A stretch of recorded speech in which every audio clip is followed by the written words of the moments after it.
Are we good? I'm feeling great. Okay, at least we're starting off in a good maybe? spot. You're in. We've done all the All right, little great. stuff. Is that a little too loud, do you think, or how do you feel? All right. Oh, it can be even louder. I love that. I like to be loud. Yeah. All right. Well, I am very impressed with all of you, I have to say. And I have been traveling all around the country talking to primarily Tea Parties, 9/12 groups, property rights groups, people like yourselves who are the stewards of their land and their water.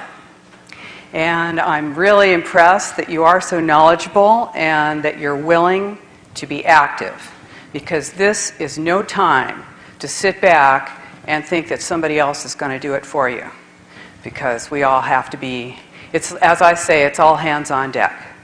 So yes, I am a liberal Democrat, and I'm also pro-choice, pro-gay marriage. I am a lesbian. What else? I'm a feminist, anti-war, and as I say, the thing that gets them to throw tomatoes at me is I'm a native Californian. That's what. So of course, as Aaron said, I didn't check my brain at the door. So I do understand what's happening, and partly that is because I am a forensic commercial real estate appraiser. I make my living appraising property for eminent domain purposes, and primarily I work for a government agency, and I'm a researcher, and I also have to be prepared to go to court and testify.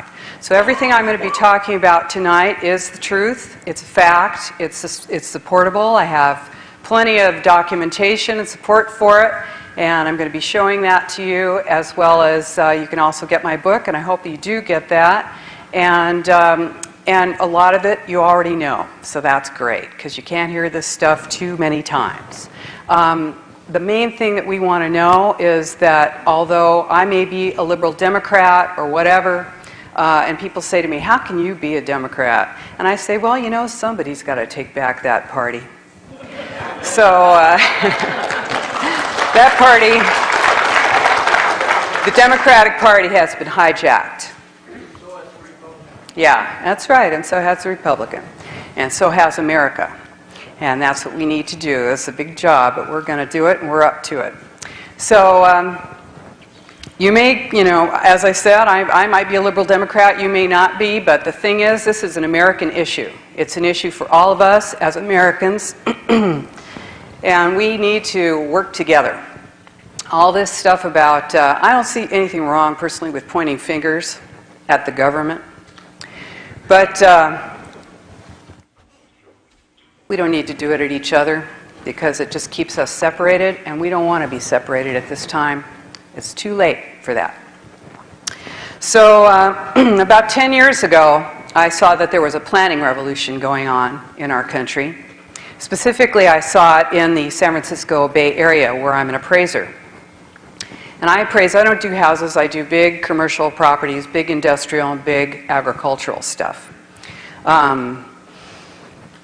You know, office buildings, shopping centers, things like that. And I was going into to the planning departments of the 9 counties of the San Francisco Bay Area, and I was, you know, going in there because I wanted to be able to appraise people's property, to see what they could do with it, to value it, so that they could be fairly compensated by our government when our government was acquiring it by eminent domain. So I went into the counties, and I went into the cities, and I went to see what people could do with their properties, and I found out that there just wasn't much that they could do. There just wasn't much that people were able to do with their properties by right. And that was a big deal to me.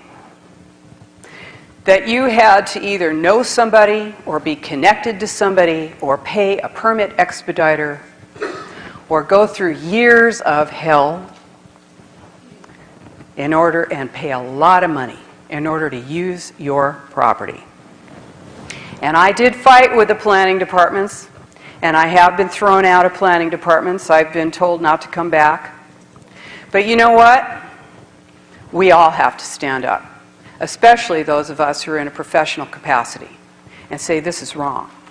You are not there as a gatekeeper to stop people from using their property. You are there as a servant of the people if you're a government employee. So, I'm here to talk with you about what I call the biggest public relations scam in the history of the world. And it's more than that. It's a takeover. It's a big takeover. It's the agenda for the 21st century. It's sustainable development. It's Agenda 21. United Nations Agenda 21. They call it the agenda for the 21st century, Agenda 21. That's not my word for it. It's not Area 54. It's not Catch 22. It's the agenda for the 21st century. Coming from an international group. It's a global plan implemented locally, and that is its strength, and it's also its weakness, because we are here locally. We are local. So this plan, it justifies and it enables the breakdown of our economy, and that is what you've seen. This is part of the plan. This is a vital element of United Nations Agenda 21. It's the redesign of your cities and your towns. You're seeing it now. You're going to see it even more. We're in a rural area. You're going to see yourself concentrated into the center of cities and eventually emptied out of any area that's considered to be rural or suburban and into a larger city. This is the plan. It's a loss of our industry, our agriculture, our food independence. Ultimately, it's the loss of our sovereignty as a free nation. This is the plan. This is the goal. So it's social engineering, and it's kind of, at this point, it's the acceptance of what I call the new poverty. It's the the sense that you're cool if you do without, if you live without, if you're giving it up, if you're reducing, if you're constraining yourself, if you're restricting, if you're drawing in. You are part of the new going forward. You notice how the word future doesn't exist anymore? It's just the going forward. That's what they think. So, it's not what is Agenda 21, it's what isn't Agenda 21. And you're going to look long and hard. This is not Agenda 21 right here. Right here and now.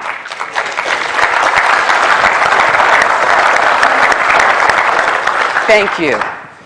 I thank you for not being Agenda 21. I thank you.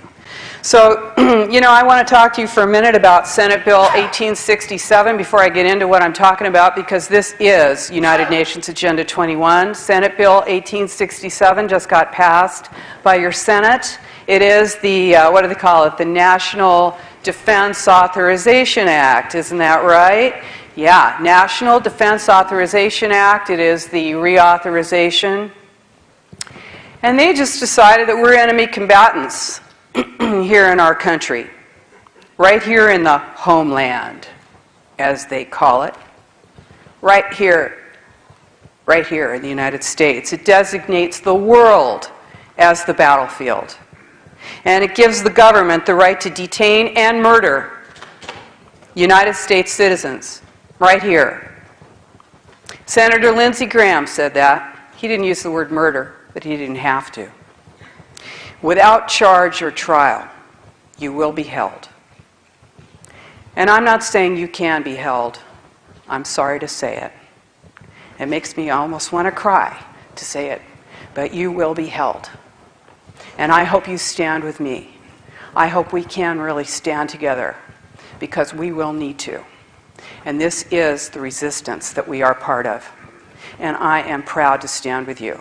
And it does not matter to me. It does not matter to me. Thank you. It doesn't matter to me if you care if I'm gay. I don't care. It doesn't matter to me if you care if Kay and I are married we've been together 20 years. It doesn't matter to me. This is irrelevant. These are the small things. We are talking about our freedom as Americans. And this is the biggest thing we'll ever do in our lives, is defend our country and our Constitution. So, you know, I want to talk to you about this because the days of the conspiracy theory are over with Agenda 21, right? You know, at first it was like, Agenda 21, boy, are you a nut. Can I go get some tinfoil for your hat?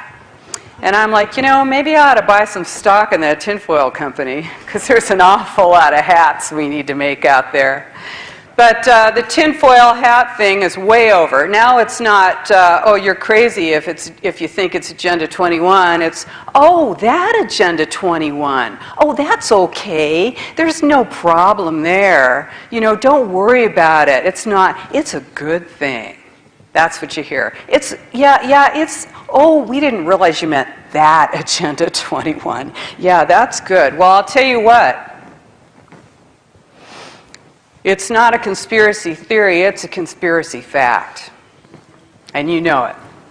And the green mask, as I call it, is off. And we're looking at what's behind it. What's behind it is Senate Bill 1867 and things like that, and plenty of stuff like that, like going to a city, county meeting, whatever, and you walk in there and they've got armed guards in there. They're wearing a handgun on their hip. And they're standing there like this, and they're looking at you in your own town. So no matter how small your town is, no matter how large your city, no matter how remote you think you are, in fact, the more remote you are, the more in danger you are, United Nations Agenda 21 is impacting you right now, and you know it. So I'm here to help you, and I think that you're already way over needing help, but I will assist you in recognizing what it looks like, and I think you have admirable assistance in that with Aaron and your group.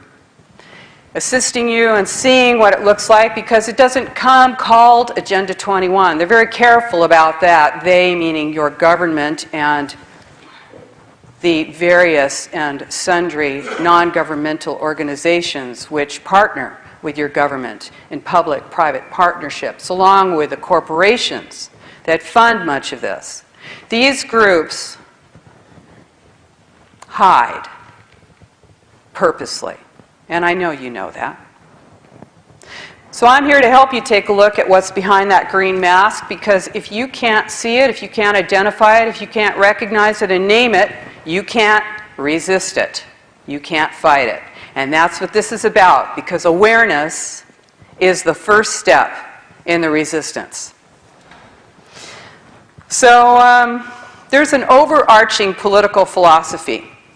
And I know if you've seen me do this, I have done this before, and it's a good visual, I think, for communitarianism. Because there's a political philosophy, there's a social and political philosophy behind Agenda 21, because they have to justify what they're doing to us, and they do it by saying that it's all for the common good, right? It's all for the common good. You can't just think about yourself, you're a selfish individualist. You can't be thinking about just yourself.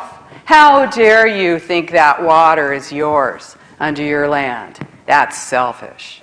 How dare you think that you should be able to use your property the way that you want to use it? That is selfish. We have to think about what is for the common good. So when you think about that, we have a Constitution. It guarantees our unalienable rights, rights to life, liberty, and the pursuit of happiness. That's right, the pursuit of happiness. Who knows what we identify that as being? We've got our life, our liberty, and our pursuit of happiness, and that was given to us by our Creator, right? We're born with that, not granted by an individual or government. But communitarianism, though, that's totally different. Those are the rights of the community. They may not be written down, they may not be identified by anyone in particular, in any particular time. They can be taken at any time, changed at any time, limited or restricted at any time, the rights of the community. The EU, The EU operates under the rights of the common good. Communitarian law is law in the European Union, and it is beginning to be law in the United States. So when you think about this, you're thinking about the rights of the individual being balanced with the rights of the community. And what does that mean? Well, you're jumping ahead, honey. Go to the head of the class. No, here's the deal. When you look at the way this works, the individual's rights versus the rights of the community. Now, under communitarianism, the individual's rights are like a feather, and the rights of the community are like a brick. They always outweigh the individual's rights. And another thing about communitarianism is that you will be pulled from what you know is right and what you know to be good by a series of crises. So, for instance, you'll be told something is terribly wrong, like maybe the planet is dying, or something like that.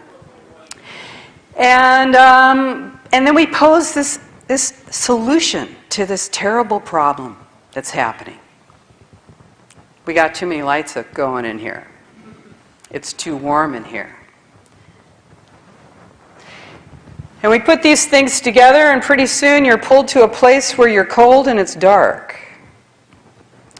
Let's say you've got your freedom, and that's a bottle of white paint. And then you've got slavery, and that's black. And you're going to pour those two together, and you got gray. And now you're going to be pulled a little bit further because you're going to mix that. That's somehow the new normal, that gray. You're kind of getting used to that. Now we're going to mix that with some more black paint. And you're going to be a little bit darker gray here. And that's the new normal. And pretty soon, when you pour them together, what do you have? You're looking pretty black there, aren't you? It's getting pretty dark. This is how it works. It's slow. It's incremental. And it comes constantly. This is the way it works. It's balance. It's called the third way. Balance is a jargon word, and as I said, this is the biggest public relations scam in the history of the world. And I'm not just saying that, because all of the terms that you will see must have been designed by some real expensive public relations firm, because they sure sound good, don't they? Walkable, bikeable, progressive, green, sustainable, visioning, right? All this stuff that sounds so good. So, you got a third way. That's what happens. You get pulled and pulled and pulled, and then suddenly you've got the new normal. That is the third way. That is a balance of something you thought you would never give up. Your rights of life, liberty, and the pursuit of happiness. Somehow that gets balanced with slavery, and it becomes the new normal. This is the third way. So I'm going to use what I like to do, which is a journalistic framework: who, what, why, when, where, how, and I forget if there's something else in there. There might be. Anyway, but why is climate change. That's the why. Oh, no, it's not climate change. It's global warming. Global warming, climate change, global warming. It's something like that, but I'll tell you, it's serious. It's bad. We are destroying the planet. The oceans are rising. The animals are dying. It's bad. Chaos, collapse. It's the end times. It's serious. It's your fault. Here's what our local newspaper said about it. This actual paper did a nice character assassination little article about me. I'm not going to read it to you. You'll have to find it for yourself. They said, it's hard to deny that the Earth is functioning well over capacity. Like an overworked horse, it's simply a matter of time before the global organism collapses. Whoa, that's some heavy stuff. UN to the rescue. We're going to save the planet. Yeah, and the UN's going to show us how. It's the World Commission on the Environment and Development. In 1987, it's the Brundtland Commission. Okay, here they go. This is where they really start to maneuver it. They got their sights. They're getting into position here. Okay, now you know what the sustainable development is. Everybody's heard of that. You think you know what it is. Whatever it is, it's sustainable development water. Everything we got here, it's sustainable development, right? Okay, here's where it came from. This is the source. Development, it's from the Brundtland Commission, UN Commission in '87. It is development that meets the needs of the present without compromising the ability of future generations to meet their needs. Gee, that sounds nice. Well, except that we are totally compromising the ability of future generations to meet their needs. And now we have to figure out what we're going to do about that terrible crisis. Okay. Well, the UN said to that Brundtland Commission, we're going to give you 5 years. You come back in 5 years with a solution, the action plan. The action plan for sustainable development. And that's what they did, 1992, 20 years almost.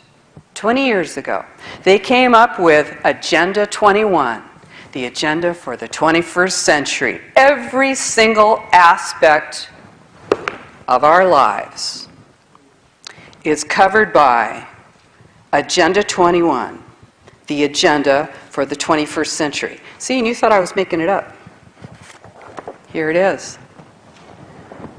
Earth Summit, Agenda 21, the United Nations Program of Action from Rio de Janeiro. Yeah, the Secretary of General, Maurice Strong, he said middle-class lifestyles are unsustainable. That's single-family residences where I'm guessing most of you live. Private vehicles, appliances, air conditioning, meat eating, that's a threat to the planet. You are a threat to the planet. You individual you. You and your house. If you're sitting on more than about 6,000 square feet of land and you got a house, you are an endangered species. Somebody better be protecting you. That's right. You're a threat to the planet. Dams, oh boy, that's serious. You don't want to be collecting water. Somebody might use it. That'd be really bad. Yeah, they did this thing, they call it the 3 pillars. They're real serious about their stuff. I'll tell you, they got no sense of humor. I'm kind of losing my sense of humor a little bit. It's kind of hard to keep it. I'm trying to hang on there. I know Aaron's doing a good job. But these guys, they never had one to begin with. They're totally serious about this stuff. And you know, that reminds me of something. You know, when Hitler came to power, he didn't have much of a sense of humor, old Adolf. And if you told a joke about the Fuhrer, you found yourself taken away right quick. No sense of humor. So, gee, I wonder how that ties in. I don't know. Okay, so there's 3 pillars here. There's economy, ecology, and equity, social equity. Those are the 3 pillars of Agenda 21. And in my book, which you're certainly going to be getting, which I like to say is a gift to you, because it cost me about what I'm selling it for, and I want you to have it. It's a really good book. And the information in it is great. You can't probably see this, but it's 3 interlocking circles, and this is sort of the visual of Agenda 21, right? It's ecology, economy, and equity in sort of a Venn diagram, sort of a chunk of the Olympic symbol, sort of tied together. And where they meet in the center, that's where everything's in balance and it's all groovy. That's sustainable development. Sustainable. It's all sustainable when everything's in balance. Social equity. What the heck does that mean? Social equity, that means nobody has more than anybody else. That's what that means. You selfish individual, you. Okay, so Agenda 21 covers every single aspect of your life.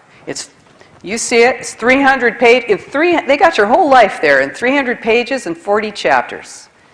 That's all it took. They're covering economics, housing, transportation, land use, health, education, water, energy, food production, and population control. Yeah, I know, that's the little genie in the bottle. You know, the Chinese, by the way, this is all over the world. What am I saying? It's all over the world. The Chinese have an Agenda 21 too. And they're working on a vaccine. A sterilization vaccine. They're working with the United States on that. You Google China Agenda 21 and take a look. So, philosophical basis for this, it's the precautionary principle. You probably heard of it, the precautionary principle. It says that, and this is real important, because think about this for a sec. We're talking about climate change, or global warming, or whatever the serious thing that's happening, I don't know what. You're talking about that and you're saying, it's not true, I got proof here. It doesn't matter because of the precautionary principle. Yeah. If an action or a policy has a suspected risk of causing harm to the public or the environment, in the absence of scientific consensus that the action or policy is harmful, the burden of proof that it is not harmful falls on the party taking the action. The burden of proof that it is not harmful, even if there is no scientific consensus. See what I mean? You got scientists, I got 30,000 scientists. Well, I got 50,000 scientists. No, I got 100,000 scientists. No, I've got 2 million scientists. Doesn't matter. Doesn't matter. This is precautionary principle number 15 of Agenda 21. In the absence of scientific consensus. You got to prove a negative. You are guilty until proven innocent under Agenda 21. That's the way it goes. In the EU, this is compulsory. It makes law. In the United States of America, well, they call it the approach, and it doesn't exactly make law, but it makes policy, and it does make law. This is, as I said, a global plan. It is global, and it's implemented locally, funded a lot of times by your tax dollars. In 1992 in Rio de Janeiro, it was signed on to by George H.W. Bush, along with 178 other heads of state of other nations. It is soft law, did not have to be ratified, and was not by your Senate. You never heard of it. The following year, after Clinton took office, he created the President's Council on Sustainable Development, which was made up of cabinet-level secretaries, about a dozen of them, including education, transportation, energy. I always forget who was in there. A lot of them, all the important ones. Agriculture, defense. Yeah, this is pretty serious. What did they do? The President's Council on Sustainable Development, besides having high government officials on it, also had some captains of industry, mainly the energy people and the chemical people. Ken Lay was on that. This was back before he disappeared. Do you guys really think Ken Lay's dead? I don't. So, no, I don't. I think he's running one. So anyway, I don't think he's dead. But anyway, since we're filming it, there you go, why not? So, hi folks. Okay, so the President's Council on Sustainable Development, what do? They said, hey, and okay, well, let me get to it. Okay, what's the point of having this thing? Because I told you, Agenda 21 is an action plan. Action. Action. What does that mean? It means let's get Agenda 21 into every single nation in the world. Action. It's an action plan. The President's Council on Sustainable Development was created to do exactly that, to bring Agenda 21 into the United States without us knowing about it. The first thing they did was they gave a multi-million-dollar grant to the American Planning Association, a private organization, and they said, hey, do us a favor, you guys, for a few $1,000,000. Come up with a plan. Come up with a land use blueprint that we can put in every single city, county, and state in the entire United States so that we get Agenda 21 into every single town in the whole U.S. And I said, okay, we'll do that. It took them about 6 years, and then they came up with Growing Smart Legislative Guidebook with model statutes for planning and the management of change. There's another one of those $1,000,000 words for you, change. I said I'm a Democrat, and I am. I did not vote for Obama.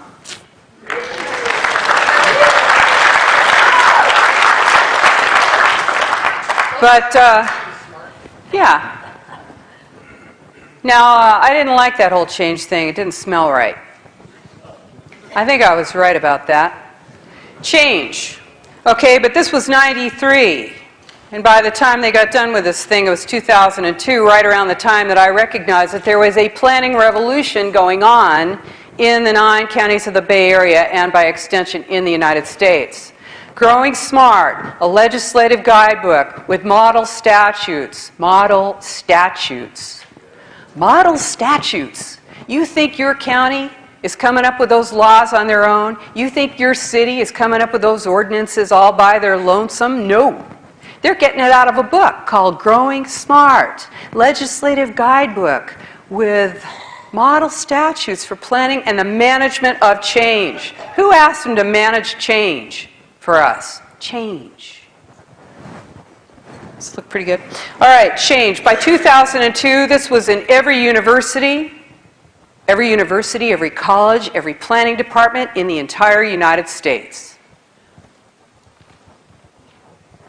Every single planner who comes out of a school has studied Growing Smart.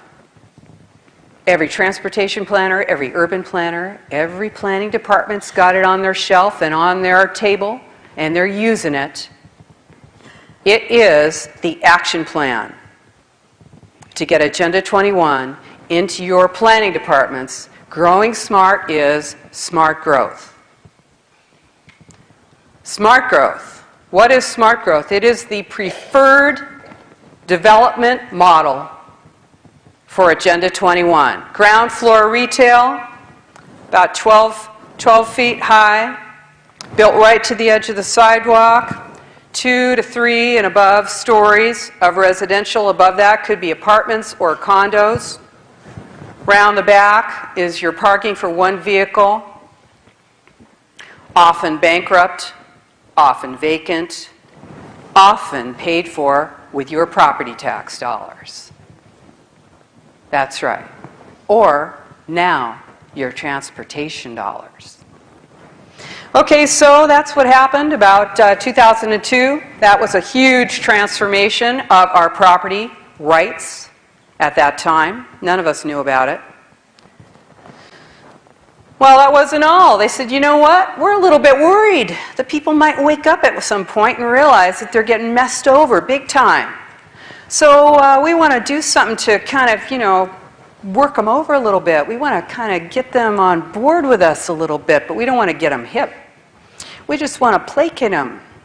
We want to make them feel okay about losing their rights. So the President's Council on Sustainable Development did something else. They commissioned a book. It's called Sustainable America, A New Consensus. A new consensus. Now, of course, consensus, if you've got a dictionary, you know that consensus means agreement of all parties. And if you're an old feminist like me, you know what that's like. To get into a room with a bunch of women and you work out, you go over some issue and that you're all working on until you come to an agreement. And it might take you all night, it might take you days. That's a real consensus. But the new consensus, that's neutralization of the opposition. That's neutralizing your enemies. That's right. That's a Delphi meeting. That's going to a fish and game meeting where you're sitting at tables like a kindergartner and given your little crayons and told to write your little vision down like a good little... You're so good. You're so good. What do you mean you don't like it? What? You don't like it? Did you see that? He doesn't like it. Well, we're going to have to work on you because you're really messing up. I mean, don't you understand that this isn't about you as an individual? This is about Bambi being able to get together with Bambo. How could you possibly?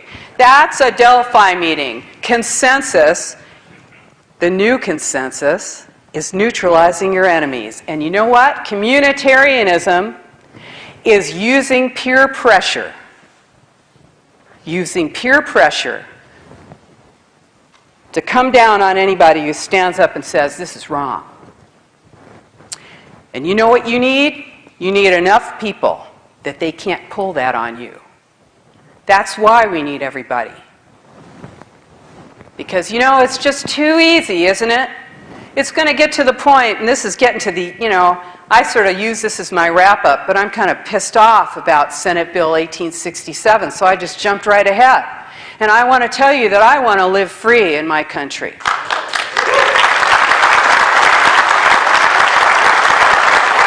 That's right. And I don't want any, I'll tell you, I'm tough and strong.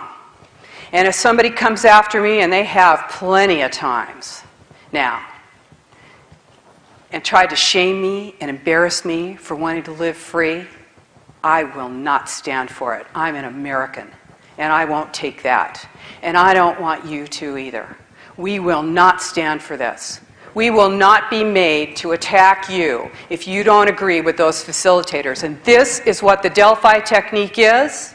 It was created by the Rand Corporation in the 1960s, and I'll tell you what, they used it in the 70s and 80s to bring an entire nation to acceptance of the idea of general plans and zoning.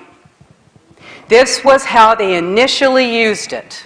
Now, what is it? What's Delphi? It is to bring a group of people to a predetermined outcome, a plan that has already been determined in advance. They bring you in, they make you think it's your idea. Oh, you're so good. You came up with that on your own, didn't you? They bring you to that point where you think you're so cool, you came up with this. This is our plan. Hey, they didn't give you the option to kick their ass out of there, and I don't know if ass is okay to say, but I'm sorry. If I was with a bunch of Democrats, it would be. But this is the thing. They bring you to a point where you think that you are just so cool, that this is your plan, and you agree with it, and it's your idea, and aren't you great? And this is how they take your rights. And if you object, if you have the guts to object, they use peer pressure on you, they shame you, they embarrass you, they attack you. First they laugh at you. I know you know that thing, but first they laugh at you, then they put your name in the paper with your picture, as they've done to me. Say you're shadowy, give you a hard time. Okay, this is the way they do these things. For anybody who thinks I'm making this up, I did show you Agenda 21, but here it is. You can't see this, but this is real pretty. It's such a cute thing. It's Rescue Mission Planet Earth, a children's edition of Agenda 21. Oh my goodness. It's written by Boutros Ghali from the UN, Secretary General of the United Nations at the time, and The children of the world. Wow, it's got pictures. I'm sure they paid them all their royalties. The children of the world. I've got this, okay, it has a little action booklet, a children's activity booklet. Oh, it's so cool. It says, turning Agenda 21 into action is a big challenge for us all. Thousands of people in the United Nations and in governments are working on it. This booklet will show parents and educators how children can start to be a part of this work. Your kids are being indoctrinated. I know you know that. Your children are being used. They're being taught. They're being taught. What are they being taught? That they're a threat to the planet. Yeah. They're a threat to the planet and the individual. The individual is bad. It's all about working in a cohort. It's about nobody left behind. Everybody's equal. We all have to come up together. Nobody should stand out. No opportunity for real excellence or failure. So you have a mediocrity that becomes your middle ground, and everyone strives for it because you don't want to stand out. You know, this is how they do it. I told you about, okay, these are the two things, right? You got that. You got your, now they're in the planning department, so you go in there, you get your rights on your property and forget about it. Oh, you're going to get invited to a visioning meeting. Come on down, we got Vision Reading. We're going to have Visions Shasta County. We want to hear what you think about our plan. We want to hear what you think about the fish and game plan. We want to think, it's the game plan, all right. We want to see what you think about it. Meanwhile, we don't give you the option to not like it. It's like, what do you like and what do you think you'd like more? I like it and I like it a lot. Those are your options. Yeah. Okay, so they figured it's all about greenhouse gases, right? Yeah, the devil green. Nobody exhale. You're in deep trouble. And if you got gas, you're in trouble. So it's about reducing your greenhouse gases, all right? And fighting sprawl. This is where we are right now, is sprawl. I don't care anything north of San Francisco, sprawl. So, and you think I'm kidding. I'm not. Really. Sprawl is anything that's outside of a big city. Get National Geographic, by any chance? National Geographic is a spokes picture thing for Agenda 21, as are most of these magazines now. I picked it up recently. I thought we were going to have, we thought we'd, have a relief. Give ourselves a little break. Get the National Geographic and look at some pictures. No, they got a new one in there now, a new article on cities, the answer to everything. Cities, the answer to sprawl. You're bad. You're driving your car. You're living on a piece of land. You got an animal. I don't care if it's a cat or dog. They're eating meat. That's not sustainable. So they want to reduce your greenhouse gases and fight sprawl. What does that mean? That means they want you to come into the city so that you can use public transportation on that straight line where it goes exactly where they tell you can go. You get out of your car because that's too dirty and you're an individual and shouldn't be in a vehicle. What are you hiding in your trunk? What do you got in there? Flown lately? You know what that feels like? You're guilty. You know you're guilty. I feel guilty. I'm not doing anything. I always go for the pat down. In my little way, I stick my toe out of the circle. And I refuse to do the hokey pokey in front of that X-ray machine. They say, oh, that's not a bad thing. I go, I don't care. Just give me the pat down. Pat down over here. Women wants pat down. Pat down. Pat down. Pat down. I'm standing off to the side. Everybody's just, I've been cut out of the herd. The rest of the cattle aren't looking at me anymore. I'm gone. I'm history. I don't exist. I always make eye contact with all those people who refuse to look at me. Because I want them to know, yes, I know what I'm doing. I'm standing here waiting to get patted down by some woman in front of you because I refuse to do what I'm supposed to do in this one little way. Now look, you want to get on a plane, you say, okay, fine, I'm getting on a plane, I can understand. They've got some story going that I'm going to do something with my shoe or something, I don't know. But Senator Schumer wants a no-ride list for a train. Now, you know what that means, folks? You're going to have to show your ID to get on a train. Well, why not a bus if a train? You don't have a car anymore, so if you want to go anywhere, you better have your ID on you. You walked out of the house without your ID, don't expect to be going anywhere. And what's that in that bag? Santa. That's right. That's your country. So, greenhouse gases. They're cutting your greenhouse gases, whether you want to or not, whether they're bad or not, because we got the precautionary principle says it doesn't matter if it's bad or not. It's we say so, and that's the way it is.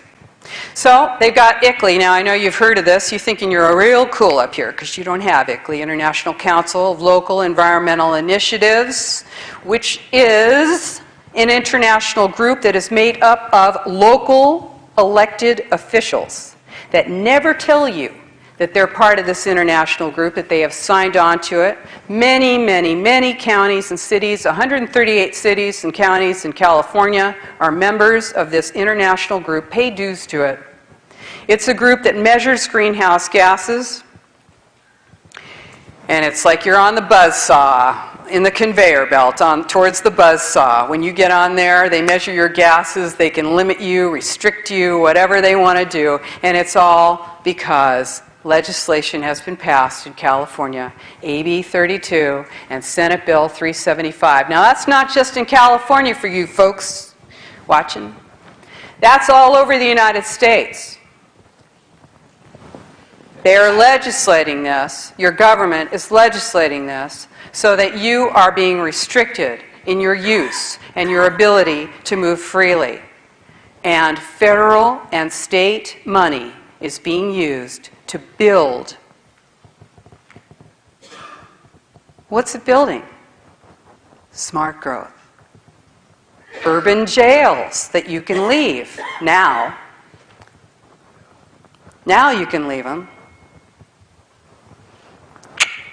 How many keys do you need to shut that front door? I heard somebody say, when you're paranoid, you only have to be right once to make it all worthwhile. I wish I was paranoid, actually. You know, okay, so ICLEI, the International Council on Local Environmental Initiatives, they say they represent about 600 million people in the world. You never heard of them. Now, up here in Shasta County, it's a real communitarian thing, by the way. You know, to tell you that your actions are going to be... Makes you feel real powerful, though, doesn't it? That your actions are having such a huge impact on the world. Don't you feel really powerful? All I have to do is have a little gas, and I'm like going to kill something. You know, it's heavy. So, okay, so we got this planning revolution. By 2002, Growing Smart was in every university, every county, every city, every state. It's all over, it's everywhere. It's having an impact on whether you can build anything you want to on your property or anything at all. Whether you can use your property, whether it's now a, biotic view shed, a scenic corridor. Whether you can get a septic tank on your 2,000 acres. I appraised a 1,000-acre ranch not that long ago. I looked at a couple of sales. This guy told me, yeah, we got 1,000 acres here.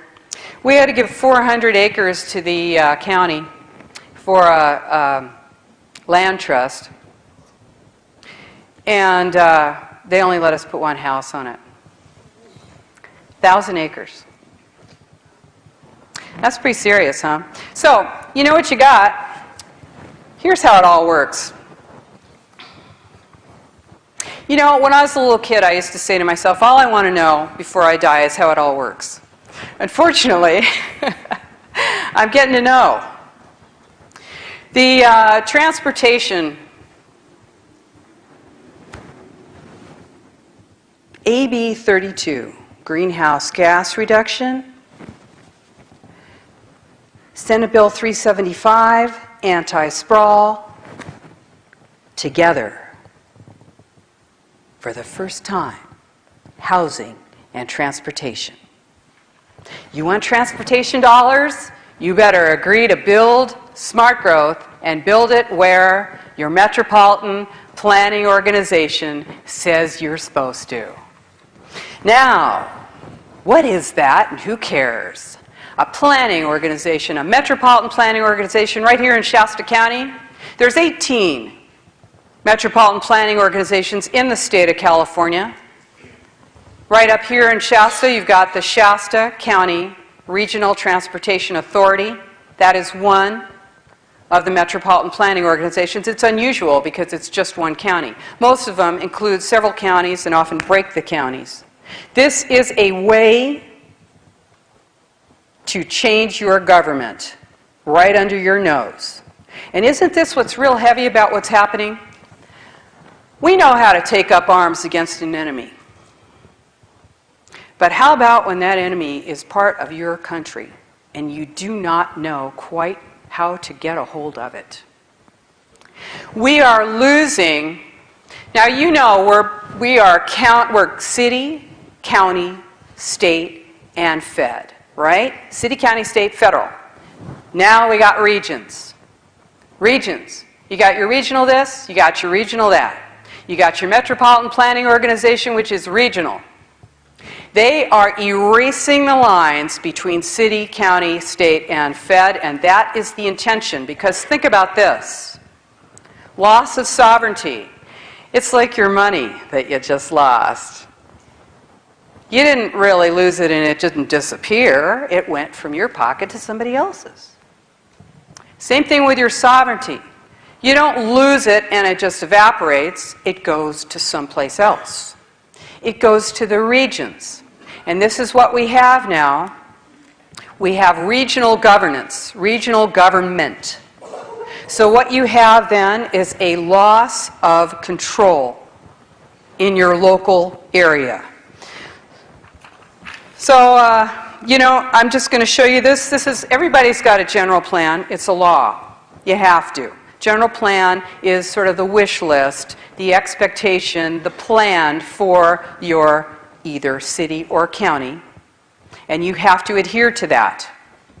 Now here's the one for Marin County. It's a pretty county, real nice. Inside, can you see those 3 circles? Right in there. Right in there. Agenda 21, right in there in Marin County. Marin County's not the only county that's like that. LA County, lots of counties across the nation. So what do you have? You've got Shasta Forward. Now I don't know how many of you went to the visioning meetings for Shasta Forward. That's somebody's card. All right. Shasta Forward. I don't know if you checked this out. I won't blame you if you didn't, because who can keep up with it? Because this is government by consensus, and the reality is there's no way you can keep up with it. That's the design.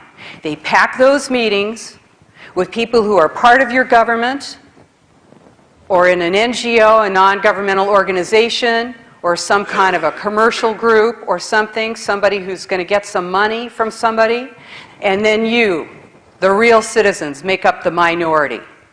And when they all raise their hand, or should I do it like this? When they all raise their hand to agree to whatever plans up there on the board or on your coloring pad, you didn't really get any input. And here you go, you've got your Shasta Forward. Shasta Forward. This is smart growth. This is somehow they all end up looking the same. I can pick up any county in the United States and it's going to look pretty much the same.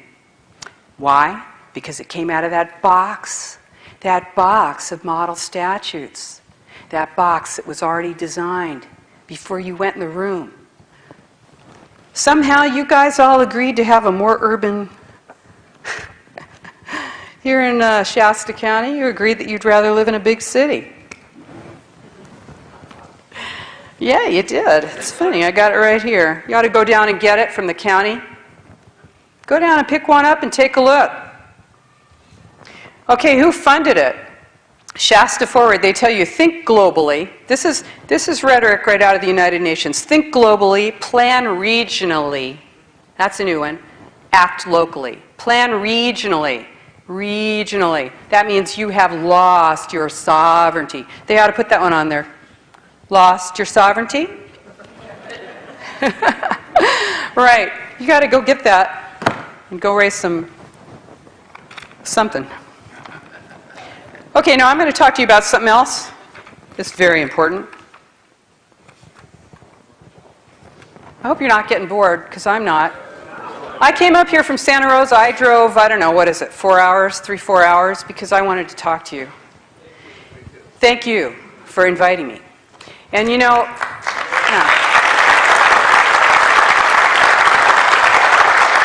I'm glad to be here. I'm very glad, and I will go anywhere. In fact, I'm retiring because this is too important. And even though I love my career and I've enjoyed it quite a bit, it's time to go because this is way too important. I have to do this now. So, and you know what? I'm not the best person at it. I do my very best, and that's what I encourage you to do too. You just do your very best, because anybody who's out there talking about this is more than nobody doing it. So, as best as you can do it, you do it. So here we go. We got redevelopment. Redevelopment, the unknown government. Now, how do they impose all of this stuff on you? They use your own money. Okay, with the regions, with the transportation thing, they use SB 375, which is that Senate bill, that anti-sprawl bill, combined with Senate Bill 32. Now, your legislators have created this requirement that you conform. And they're tying transportation dollars to agreement and conformance with Agenda 21. They don't call it Agenda 21, they call it Senate Bill 375 and Assembly Bill 32, but it's Agenda 21. It's the agenda for the 21st century, which gets you out of the rural and urban areas into the cities. And they'll move you first into the smaller cities, and then at that point, they'll start moving you into the larger cities and consolidating you. Now, this is how it works. They use transportation dollars for this.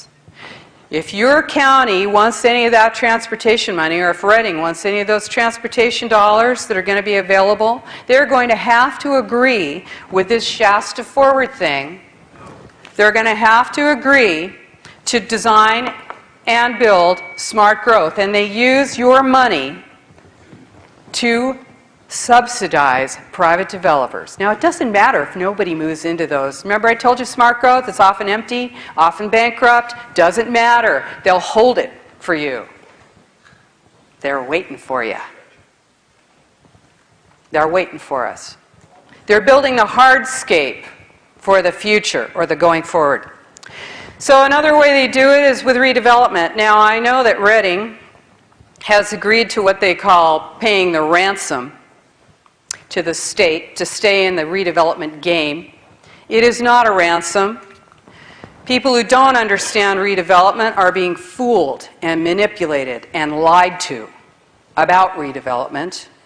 Redevelopment is the unknown government. It is the vampire that never dies. It steals your property tax dollars. Now, you got about 25% of your city is in a redevelopment area. You got 4 redevelopment areas. 25% of Reading is in a redevelopment area, 15 square miles, 10,000 acres of your town. Now, what does that mean? Including a lot of areas that are producing a lot of property tax. What does it mean? I'm going to tell you what nobody else tells you. I'm going to tell you what it means. Because you know what? Those people who sit in your redevelopment agency, they tell you that it's just too complicated for you to understand, and we're just not going to. You just take our word for it. We need it. And I'll tell you what, you don't need it. It's stealing your money. Because the way it works is that, let's just say in 1982, they declare this area blighted. Now they can declare anything blighted. They hire a consulting firm in that area. That consultant can declare Beverly Hills blighted, and does, and has. Okay, they declare the area blighted, and for the next 30 years, any increase in property tax dollars gets scraped off the top and put into the pocket of the redevelopment agency. Now you think that stays in your town? They put a few street lights up and they make you think that they're spending the money for a good thing, but you know what? 30 years you're paying off whatever it is that they did, and it goes to bond brokers. And it subsidizes private individuals. Private individuals benefit from your tax dollars. You remember what you were paying for property tax in 1982? 30 years later, here we are. Imagine that. For the last 30 years, all of your property tax dollars above that base year 82 have gone to our unelected officials, redevelopment agency, and is mostly paid to bond brokers. Does not go to police and fire, does not go to keep your parks watered, does not go to keep your street lights on, does not go to your general fund. It's a redirection of your money, and what does it do? It helps to constrict your town to a point where they are willing to go to any agency that's going to give them money and say, help me, give me some money, I'll do whatever it takes. Whatever. The feds, come on, feds, give me some money. I'm desperate here. The people are going to kill me. We got to get some money in our town. Now you say it looks nice. Yeah, it looks nice. It better look nice for 30 to 45 years because that's how long they're taking your property tax dollars to pay it off. I'm telling you, 25% of your town's money is going for that. Now they have to pay a little money back to the state because the state said, hey, we're starving here. You can't just keep taking this money away from the educational fund. Well, you're thinking, did she get totally off topic? I thought we were talking about Agenda 21. This is Agenda 21. Redevelopment is part of Agenda 21. It is at the heart of Agenda 21 because we're talking money. Where does all this money come from? It comes from you.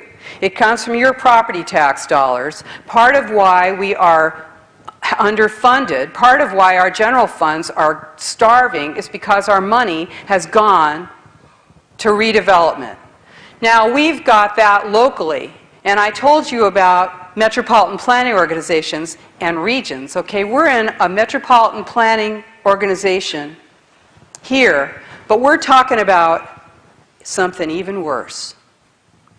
We're talking about 11 megaregions in the United States. Now, you thought there was 50 states. Nah. Hey, I was in Texas. I said, I'm glad you guys haven't seceded from the Union because you got guns. Stick around.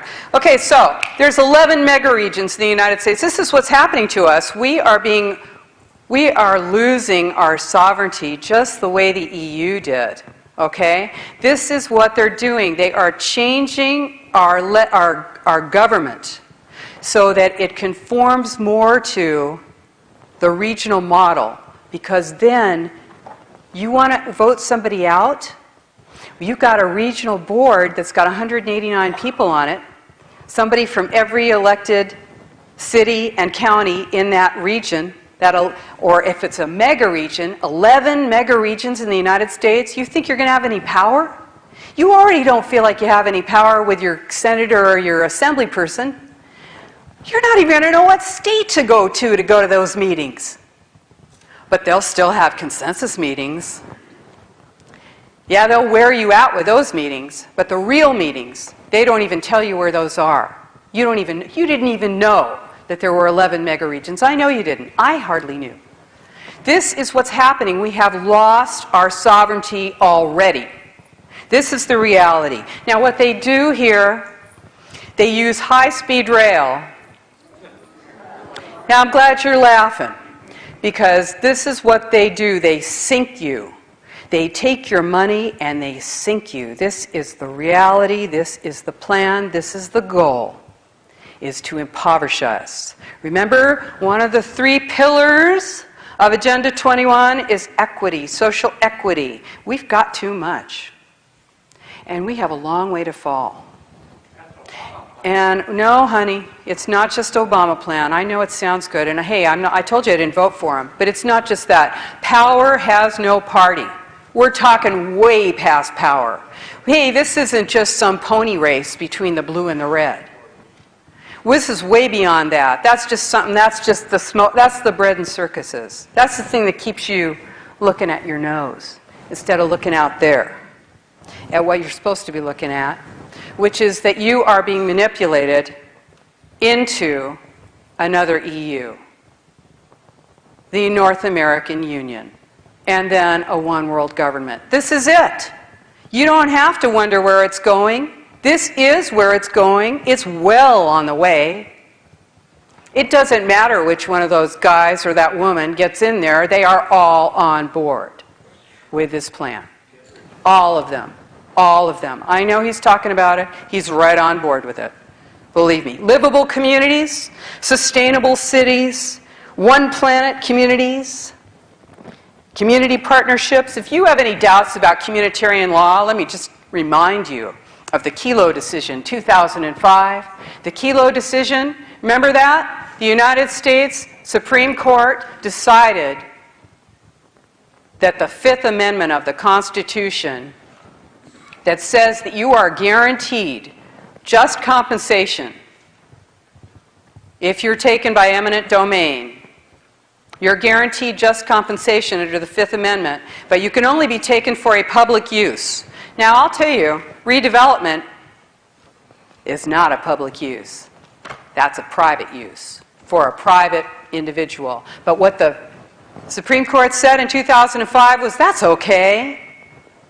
We can use eminent domain because we're going to change the definition of public use because it's all for the common good. Yeah. If it makes more money for your city, then it's public use.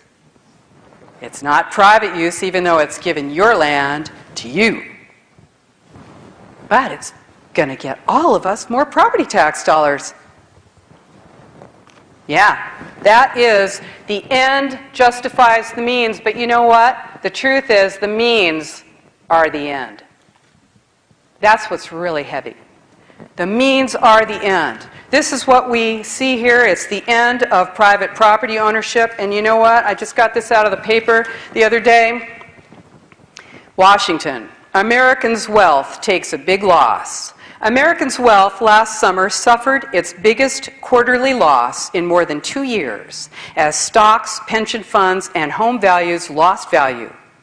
At the same time, corporations are amassing record cash stockpiles, $2.1 trillion at the end of September. This is a corporatocracy. This is a takeover of your government by corporations. This is fascism. We are not aware. For some reason, we think it can't happen here. It has happened here. It is happening here. It has happened here. This is what it looks like. A total collapse of our economy, a huge increase in unemployment, a sense that we just don't know what's coming. Youth who do not have any hope of a job, who are more willing to accept a handout, who are demanding a handout. People who expect to get money for nothing. This is what happens. The whole fabric of our nation is being destroyed, and it's intentional. This is exactly what it is. Public-private partnerships. Now, the ultimate public-private partnership, as far as I'm concerned, besides the low-income housing that you're seeing built all over the place, that low-income housing, What do they cost them $300,000 to build one apartment. Yeah, you think I'm kidding, huh? 300 grand when a house is going for 150,000, sitting there, nobody to take it. But your tax dollars are paying public-private partnerships to build these housing developments. They got granite counters. But I'll tell you my favorite public-private partnership, it's in here. Did I say this is a great book? Let's see. Check out the cover. Is that cool? Let's see. Where is that thing? It's public-private partnerships. I'm stalling. It's in there somewhere. I can't remember. Anyway, it's prisons. PPPP. P. Prisons. Public-private partnership. The ultimate in public-private partnerships where your government and a private corporation join together to incarcerate you. And that's a lot of money we're talking about. What do prisons need? Prisoners. They need prisoners. And what do prisoners do? They commit crimes. So you need more things to be crimes. Remember those guys at the meeting with the guns? What are they waiting for you to do? Anything. Go fishing or something, I guess. You were fishing. You're going to jail. Hey, you know, deportation, now I am in favor of a closed border. Okay, why not? And why shouldn't I be in favor of a closed border? Are you kidding me? I'm in favor of a closed front door, aren't I? You know, I was interviewed by a lot. Libertarians think I'm a libertarian, and they always tell me that, and that's cool. I think libertarians are great. Except I said, you know,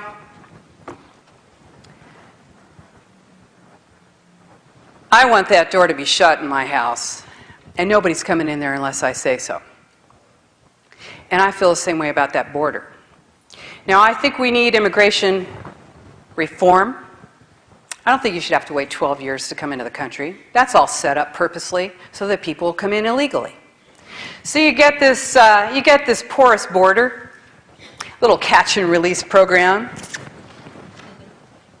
They put them in the privately owned prison for a little 6-month hotel stay where they get a little on-the-job training about how they're going to come back and do it again and get in better next time and maybe find something else to do while they're at it.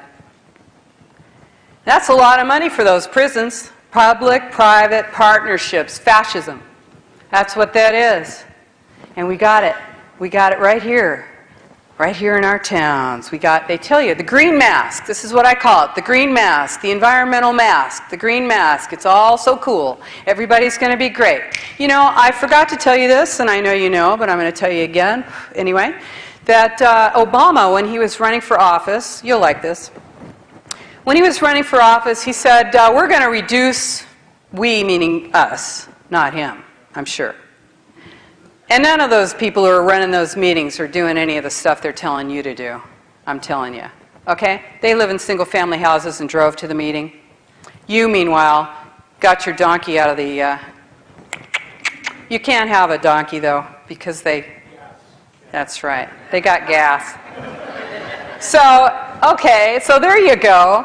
You got Obama. He's running for office. He's change we can believe in.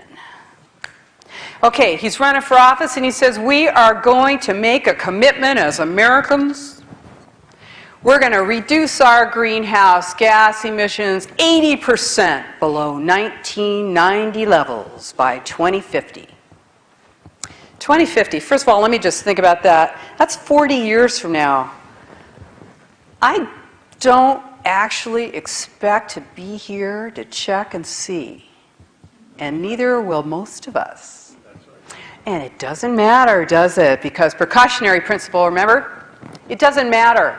This is the green mask. They use it. It's just the hammer. You will conserve. You will reduce. So he promised. He said, we're going to reduce our greenhouse gas emissions 80% below 1990 levels by 2050. Okay, that sounds really good. Let's figure out how we're going to do that. No, we're not going to do that. We're just going to make the promise. And then we're going to come down hard on you. And we're going to raise your rates up through the ceiling. And don't be thinking you're going to be burning wood, because that puts too many particulates in the air, you Reading people. You Shasta County wood-burning types. Forget about it. You better get used to being cold and riding your bike. Okay, so he said we're going to reduce our greenhouse gases by 80% below 1990 levels by 2050.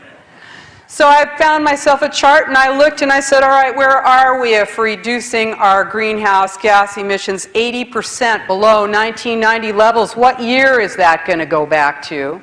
Where are we going to be at? When did we last have greenhouse gas emissions not 80% below 1990? What year is that? What year is that? What year is that? 1934.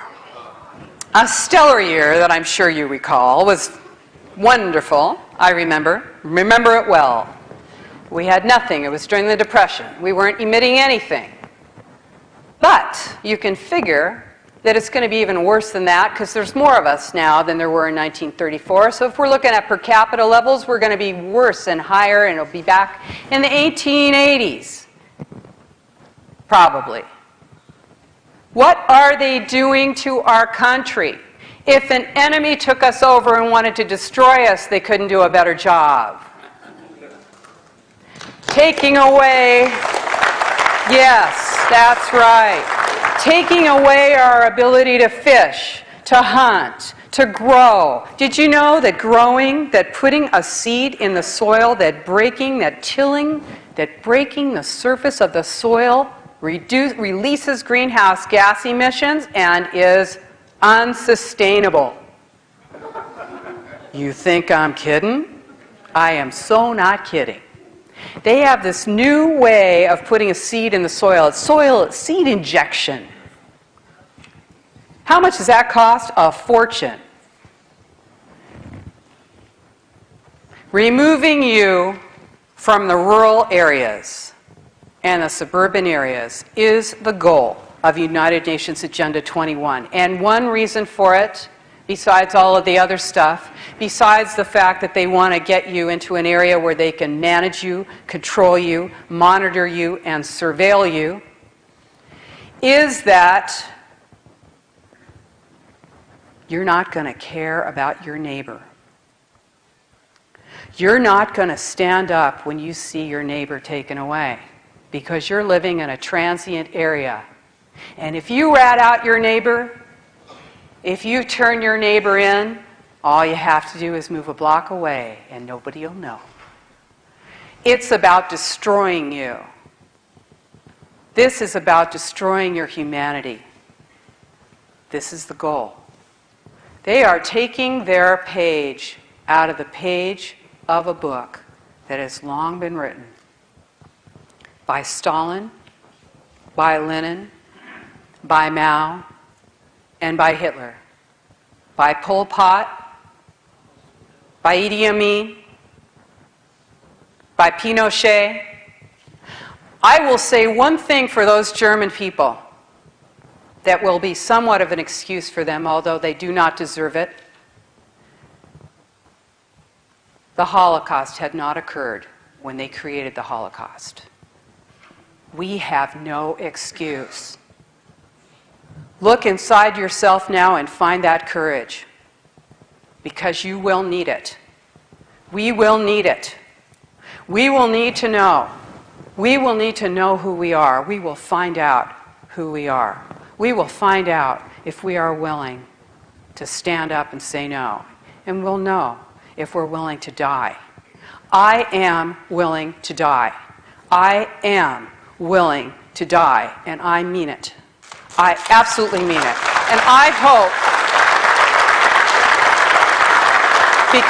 and I'm nobody. I am nobody. This is about our humanity. This is about being able to survive as a human being. I don't want to live unless I am a human being. And this is what it's all about. We have history behind us to know. We have seen this before in some of our lifetimes. And we know. And we must be vigilant. Communitarianism is very powerful. It sways you with peer pressure. Oh, what's the matter? You're not going to go along to get along? What's the matter? You don't want to be part of the gang? Come on.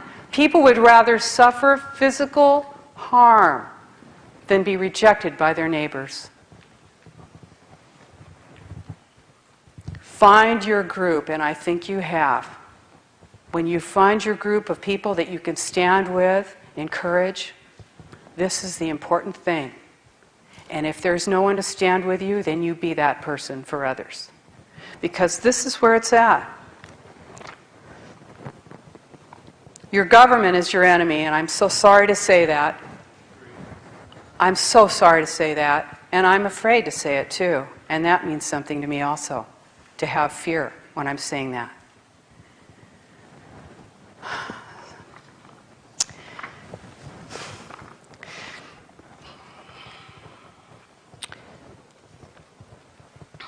So I want to tell you something about, this is from Growing Smart, a legislative guidebook. I want to tell you this because I want you to know that it's not just me saying your government is your enemy. I want your government to tell you right here that it's your enemy. Your government has written this down for you and told you right here that you are its enemy. Okay, this is from Growing Smart, a legislative guidebook with model statutes for planning and the management of change. Okay, remember that was put out by the President's Council on Sustainable Development. Now, yeah, it came out of the Clinton years, but it doesn't matter. It does not matter. This is the law of the land now. And what they said in this, well, this is the executive summary. You can get this easily. I've got it on my website. It's Democrats against UN Agenda 21. Don't let that stop you. Okay? Now, all right, now what they're telling you here, they're talking about building consensus. That's another one of these buzzword things that they do, building consensus. Building consensus, what is that? That's just creating, they're like creating more and more people that agree with them. Okay, so what they're saying here is they want to educate targeted audiences, that's you, about the value and benefits of planning and smart growth. Okay, they want to indoctrinate you. They're in the process of indoctrinating you, and you're paying for it. And they want to uncover myths used by opponents to misconstrue smart growth.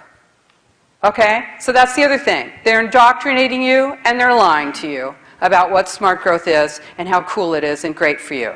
Okay? Equally important, these are their words, equally important is challenging interests. That's you.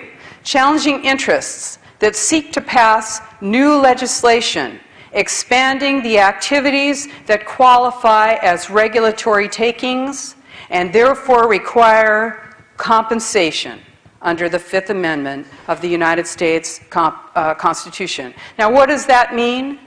They're saying that if you know that your rights are being taken, through regulatory takings, and that's by scenic corridors, biotic resources, buffer zones, critical area ordinances, identifications as wetlands, habitats, where you are losing the use of your property and losing the value of your property, the government is telling you that they intend to fight you if you want to try and pass new legislation that protects you and compensates you for the loss of your use of your property. Now, I work for a government agency. I told you that. And that government agency acquires property under eminent domain for road purposes. That is for a public use. And I support that. But when you have your government looking at you as an enemy and saying, if you want to be compensated for the taking of your rights and your use and we can't afford to pay you. We just don't have the money to pay you. We want to put these corridors all over the United States so that animals can get there, wherever. We want to get those wolves for crying out loud. You think you're going to be out in the, oh, I think I'll just go take a walk in the woods by myself. See ya later. They're releasing wild carnivores into the woods, into the wild. This is happening all over the United States. They're encouraging it. They are getting you out of the rural areas. Okay? If you want to be compensated for loss of use of your property, they will fight you because they can't afford it. They want to take you and not pay. Regulatory takings. The wildlands is the other half of smart growth. Wildlands and smart growth go together. Main thing is getting you into the city. Creating the wildlands is what's going to happen to all the rest of the land in the United States and across the world. And they do it by declaring your area a habitat, by saying that you've got, some fish somewhere, by saying there's some bird in a tree, by saying that you've got some salamander under a rock, by saying that you can't put in a septic system on your 45, 60 acres, 800 acres, 2,000 acres, 3,000 acres, half a country, because you might be a half a mile from a stream. There's about 60 million roadless acres in the United States now, but that's not enough. They're doing this thing in Sonoma County where I live where they are deciding now, the Board of Supervisors has just said that of the 1,384 miles of roads in this rural county, they will only be paving 150 miles. 150 miles of rural roads will be paved. The rest will fall into ruin. They're talking about pulverizing them into gravel. Is that going to affect your property value out there? How's that going to go when you don't have a car anyway? How are you going to get out to your property? How much is that worth? Think you're going to lose that pretty soon? You growing something out there? It better be a pretty high value crop.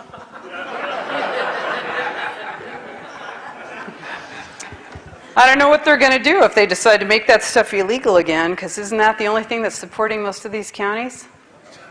Where are they getting that money? What are they getting it from, welfare or something? I don't know. Where does that money come from? Yeah, I see it. It cycles. It recycles. It's just the same amount of money recycling all the time. It's getting smaller and smaller and smaller. Poverty. This is how it happens. They create the new poverty. This is the goal. The more people on the dole, the more they'll be willing to do whatever it takes to get that money. The less people who own private property, the less people who care if you lose your private property rights. If I'm living in an apartment in Redding, I am not going to care. I'm going to think you're a big pig if you're out there on your 3 or 5 or 6 or 10 acres. What, am I going to feel sorry for you, Santa? Forget about it. That's right. All right, this is the deal. They're using the cover of environmentalism to impose the rigid control of a totalitarian state. That is what's behind the green mask. It's an abuse of trust. And all of us have been abused in our lives, and we all know that it's not what your abuser says, it's what they do that matters. And we see what they do. They may tell us that we want to hear your opinion. Come on down to that visioning meeting. We want to know what you think. No. What happens, what the reality is, what it looks like, is the real thing. And the real thing is the imposition of a totalitarian state. The FBI is doing domestic surveillance right now. The ACLU is fighting that. Make your allies where you can. You don't have to agree on everything. You find the things you agree on and agree and make common cause, because that will make you stronger. You're agreeing with a Democrat right now. It's good. It feels good, doesn't it? Okay, so I want to tell you this. I was in Dallas giving a speech not too long ago. And I like to do this wherever I go. People think Agenda 21's not in the paper. It isn't out there. It is. It's in every single paper, every single day. You just got to know what to look at. In fact, it's real hard not to see it once you see it. Well, here it is in the Dallas, front page of the Dallas newspaper. They're talking about bullying. I forget what the top of this thing was. Schools helping kids thwart bullies. Who wasn't bullied? Raise your hand. Right. Okay, now I'm not saying it's, hey, you know, I told you I'm gay. It's a good thing to be able to go out there. First of all, I'm saying I'm gay. I'm not worried I'm going to get stoned in the parking lot. That's an advance. We've come a long way on that one. But, you know, okay, do we have to make a federal case out of it? And here we go. I guess we do. Here's Julie Herzog, director of, and get this. Hi, Julie. The National Bullying Prevention Center. I bet they pay her about $150,000 a year. What do you say? She said national change in bullying will come with a federal law. Whoa! How many 6-year-olds are they going to have in those jails?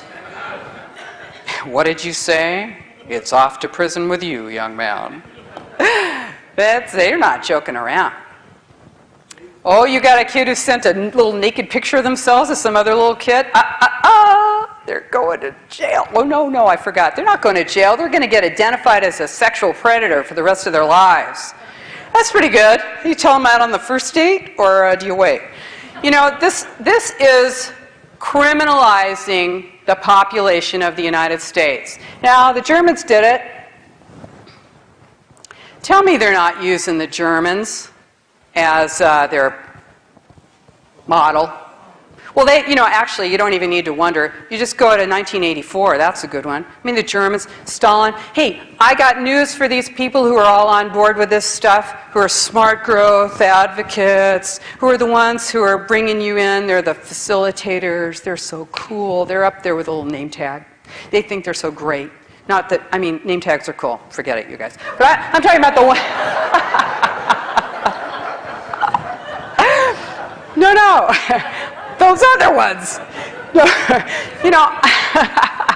no, I'm talking about the ones who are running those meetings, right? And they think they're really cool. They're going to be the first ones to go after me. Yeah, because that's what they do. The revolutionaries. They take over and they take out their supporters because they're dangerous. Of course, they're going to take out most everybody.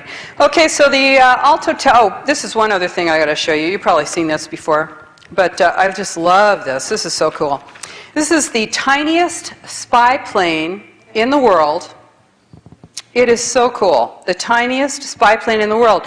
Doesn't it look like a hummingbird? It's smaller than this little picture you see. It's smaller than this.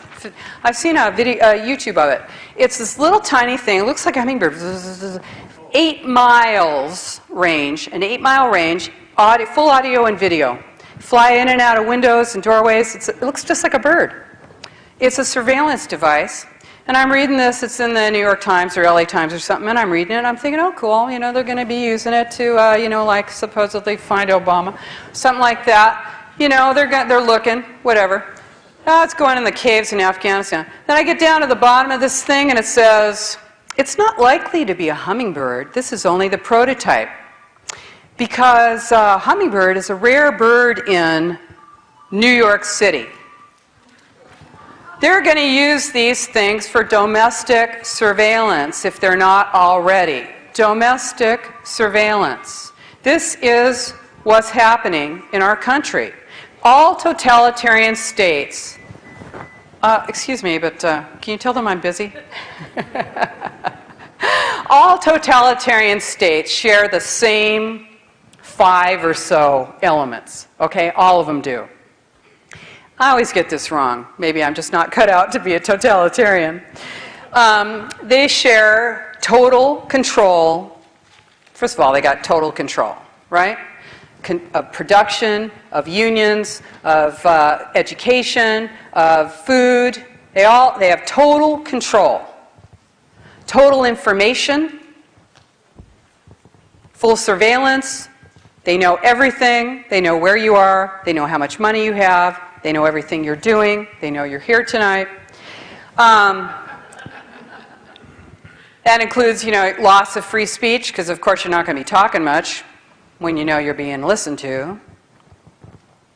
They also share the philosophy of everything for the common good. It's all for the fatherland. It's all for the homeland. The homeland. Aren't you? I hope you never use that word. All right, it's all for the common good. Individual is selfish. It's all for the common good. This is part of the totalitarian framework. They also share an adherence to a Spartan ideal. We are tough. We are pared down. Decadence is foul to us. We use less. We ride our bikes through the snow. Obesity is going to be a crime. I'm not kidding. You probably lose your kid if your kid's obese. Pretty soon. They also share something else. 2 other things. They share the vision of the glorious future. High-speed rail. Yeah. Fresno to Bakersfield, here I come. High-speed rail is designed to waste your money. That's right. Now, your glorious future. High-speed rail, everybody living in multi-story buildings, drinking coffee in the ground floor coffee shop, and watching everybody. Glorious future. Sky's always going to be blue. It's never going to snow. It's never going to rain. It's always beautiful. You're going to be eating your vegetables and smiling. What else do they have in common? Terror. The war on terror is a war on you. It's a war on you. Revolution is bad for business. And this is a corporatocracy. This is a corporatocracy, fascism. The ownership of government by huge mega corporations. This is now.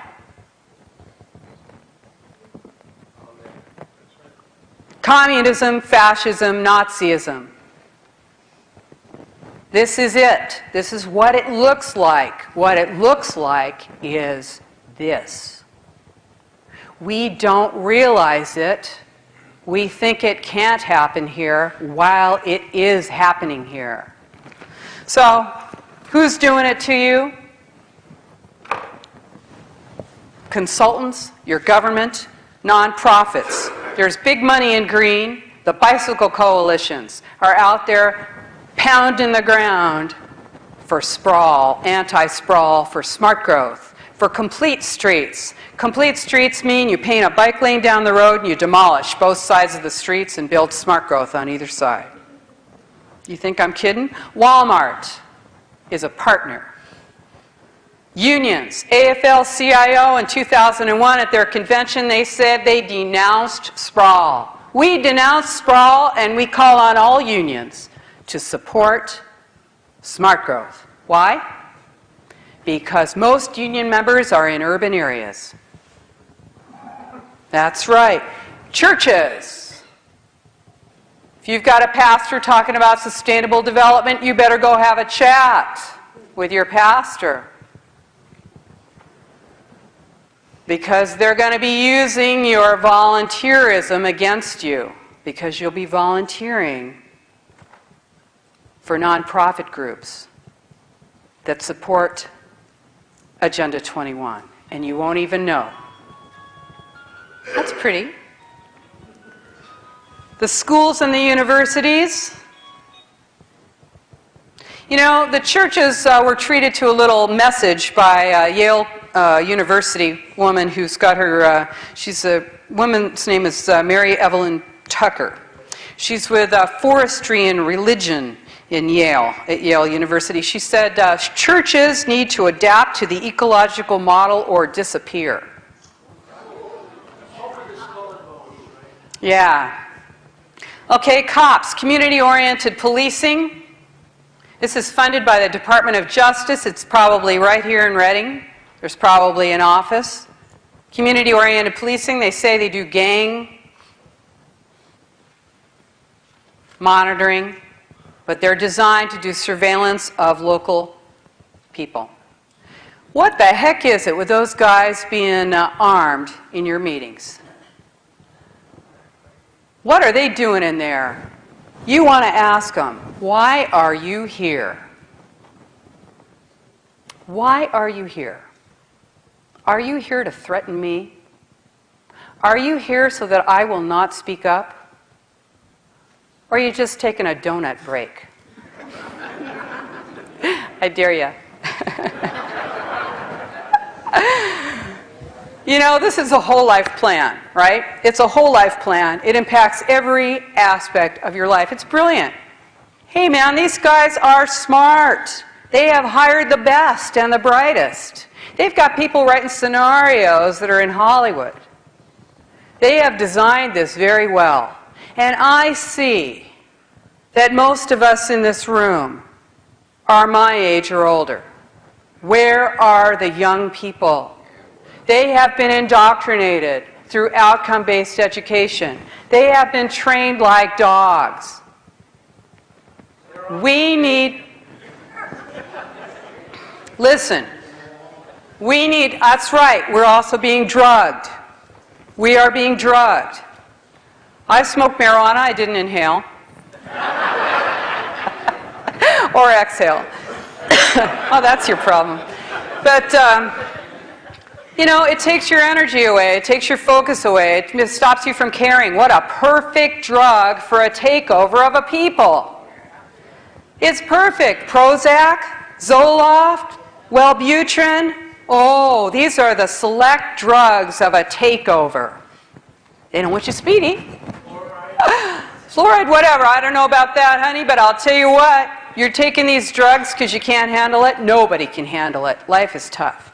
It's heavy out here, and we're all going to have to wake up and get sharp. So we're going to be having our voices silenced. I am speaking out while I can, until I can't anymore. Join me. Hey. Oh, wow.